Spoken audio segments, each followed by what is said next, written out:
दोस्तों जरा सोचिए, दुनिया के नक्शे पर एक छोटा सा मुल्क जिसकी आबादी मुश्किल से 1 करोड़ है, लेकिन ताकत ऐसी कि बड़े बड़े मुल्क इसके सामने सोचने पर मजबूर हो जाते हैं। ये मुल्क है इजराइल, जिसके पास सिर्फ दुनिया की सबसे पावरफुल सेनाओं में से एक नहीं, बल्कि हथियार बेचने का सबसे बड़ा ग्लोबल नेटवर्क भी है।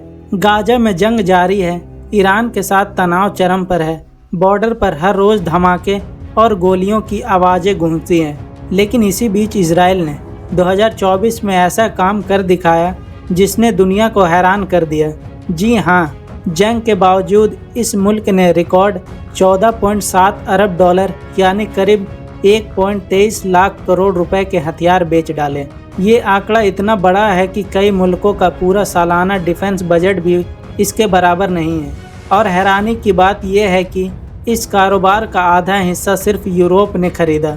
इजराइल के रक्षा मंत्रालय ने जून 2025 में ये रिपोर्ट जारी की कि पिछले साल के हथियार निर्यात में 13% का इजाफा हुआ।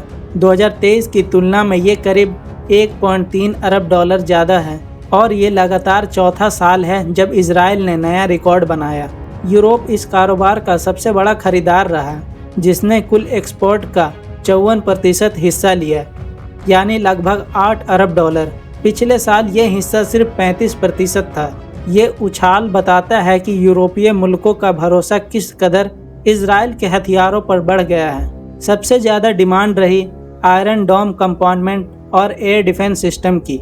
सिर्फ यही सेगमेंट कुल निर्यात का 84% रहा। इसके अलावा मिसाइल्स, ड्रोन्स, रडार सिस्टम और साइबर वेपन्स की भी भारी खरीदारी हुई। इस पूरे कारोबार में इजराइल एरोस्पेस इंडस्ट्री यानी IAI, Rafael advance defence system और एल्बिट सिस्टम जैसी कंपनियों का सबसे बड़ा रोल रहा। अब सवाल ये उठता है कि जब गाजा में जंग ने हजारों लोगों की जान ले ली, इजराइल के हजारों सैनिक घायल हुए, अरब मुल्क गुस्से में हैं और यूनाइटेड नेशन ने इजराइल पर जेनोसाइड का आरोप लगाया है, तब भी कैसे हथियारों का कारोबार रिकॉर्ड तोड़ रहा है? इसका जवाब है रियल कम्बैट टेस्टिंग, यानी असली जंग का मैदान। यूरोपियन मुल्कों ने देखा कि गाजा में इजराइल के हथियार, खासकर आयरन डोम और मिसाइल डिफेंस सिस्टम वास्तव में कामयाब हो रहे हैं। ये एडवर्टाइजमेंट से भी ज़्यादा असरदार साबित हुआ। ऊपर से रसिया यूक्रेन वॉर ने यूरोप में हथियारों की डिमांड कई गुना बढ़ा दी। जर्मनी, पोलैंड, रोमानिया और ब्रिटेन जैसे मुल्क अब अपनी सिक्योरिटी को लेकर सबसे ज़्यादा सेंसिटिव हैं। इन्हें एक ऐसे पार्टनर की तलाश थी जो तेज़ी से सप्लाई कर सके और टेस्टेड टेक्नोलॉजी दे सके, और ये खाली जगह इजराइल ने भर दी। इसी दौरान अप्रैल 2024 में ईरान ने इजराइल पर मिसाइल अटैक किया, लेकिन आयरन डोम ने इसे इंटरसेप्ट करके साबित कर दिया कि इजराइल की टेक्नोलॉजी दुनिया की सबसे भरोसेमंद है। यही वजह है कि यूरोप ने रिकॉर्ड ऑर्डर दिए। अब बात करते हैं कि कौन कौन से मुल्क इजराइल के बायर बने। तो पहला है जर्मनी। जर्मनी ने अरबों डॉलर की डील खासकर आयरन डोम और लॉन्ग रेंज डिफेंस सिस्टम पर किया। पोलैंड ने एडवांस ड्रोन और मिसाइल सिस्टम पर। रोमानिया रडार और एयर डिफेंस नेटवर्क पर। यूके और फ्रांस साइबर वेपन्स और सर्विलियंस सिस्टम पर। ये वही मुल्क है जो यूनाइटेड नेशन में इजराइल की पॉलिटिक्स की आलोचना भी करते हैं, लेकिन जब बात सिक्योरिटी की आती है तो उनके लिए बिजनेस और टेक्नोलॉजी सबसे पहले है। इजराइल की इकोनॉमी में डिफेंस इंडस्ट्री का बहुत बड़ा रोल है। GDP में लगभग 7% योगदान सिर्फ हथियार से आता है। इस सेक्टर में 50,000 से ज़्यादा जॉब्स डायरेक्टली जुड़ी हुई है। 2023 और 24 में गाजा वॉर से इजराइल ने करीब 60 अरब डॉलर का नुकसान हुआ, लेकिन डिफेंस एक्सपोर्ट ने इसका बड़ा हिस्सा बैलेंस कर दिया। इसी वजह से नेतन्याहू सरकार इसे आत्मनिर्भरता की निशानी बताती है। लेकिन पिक्चर का दूसरा पहलू भी है। गाजा में 40,000 से ज़्यादा लोग मारे जा चुके हैं, लाखों लोग बेघर हो गए। यूनाइटेड नेशन बार बार प्रस्ताव पास कर रहा है। यूरोप में बाइकॉट इजराइल मूवमेंट तेज हो रहा है।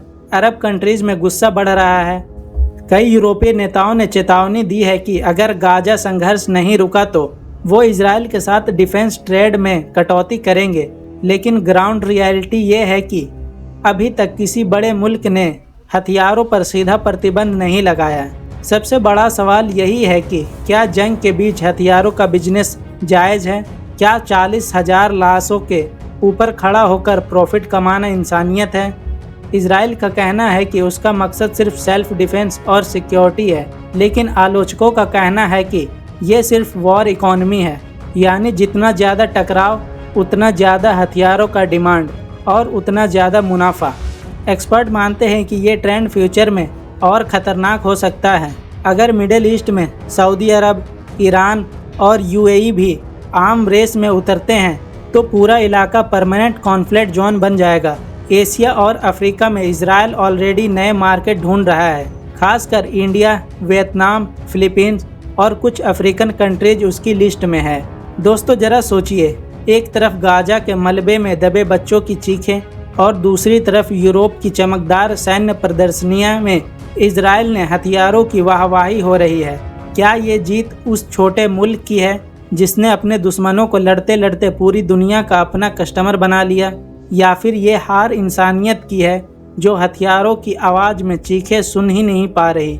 इतिहास गवाह है कि हथियार तत्कालीय सुरक्षा दे सकते हैं लेकिन अस्थायी अमन नहीं, और अगर मुल्कों ने इसे समझा नहीं तो शायद आने वाली सदी सिर्फ वॉर और प्रॉफिट की सदी होगी। अब सवाल आपसे है, क्या आपको लगता है कि दुनिया को इस वॉर इकोनॉमी के खिलाफ आवाज़ उठानी चाहिए या फिर खेल हमेशा ऐसे ही चलता रहेगा?